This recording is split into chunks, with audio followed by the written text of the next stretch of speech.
தமிழ் சினிமால coming of age ஜானர்ல வர மூவிஸ்க்கு இது ஒரு நல்ல சீசன் தான் சொல்லணும். ஏன்னா இந்த ஜானர்ல வந்த மூவிஸ் எல்லாமே ரீசெண்ட் டைம்ல சூப்பர் ஹிட் ஆயிருக்கு.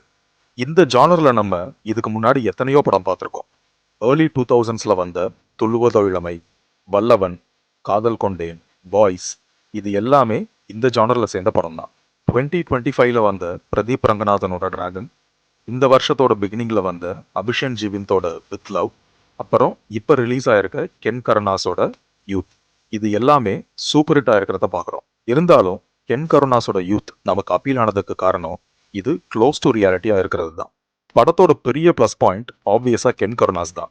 ஒரு டெபு டைரக்டராகவும் ஒரு டெபு ஹீரோவாகவும் ரொம்பவே நல்லா ஷைன் பண்ணியிருக்காரு. இது லீட் ரோலா அவர் பண்ற முதல் படம் மாதிரியே இல்லைங்க.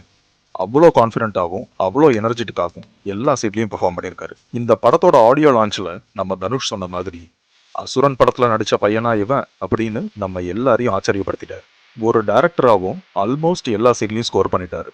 ஒரு சில சீன்ஸ் ஓவர் ட்ராமாட்டிக்காகவும் இருந்தாலும் ஒரு சில சீன்ஸ் கிரின் ஜோனுக்குள்ளே போயிட்டு வந்தாலும் படத்தோட மேக்கிங் ஓவராலாக ரொம்பவே ப்ளசண்ட்டாக இருக்கனால நம்மளால முழு படத்தையும் நல்லா என்ஜாய் பண்ண முடியுது. ஜிவி பிரகாஷோட மியூசிக் அண்ட் பேக்ரவுண்ட் ஸ்கோர்ஸ் இந்த படத்துக்கு ஒரு பெரிய ப்ளஸ். கென்னுக்கு ஜோடியாக வர 3 ஹீரோயின்ஸும் ரொம்பவே நல்லா பெர்ஃபார்ம் பண்ணியிருக்காங்க. மொத்தத்தில் இது ஒரு நல்ல ஃபேமிலி என்டர்டெய்னர். மறுபடியும் இன்னொரு படத்தோட ரிவ்யூவில் உங்களை மீட் பண்ணுறேன்.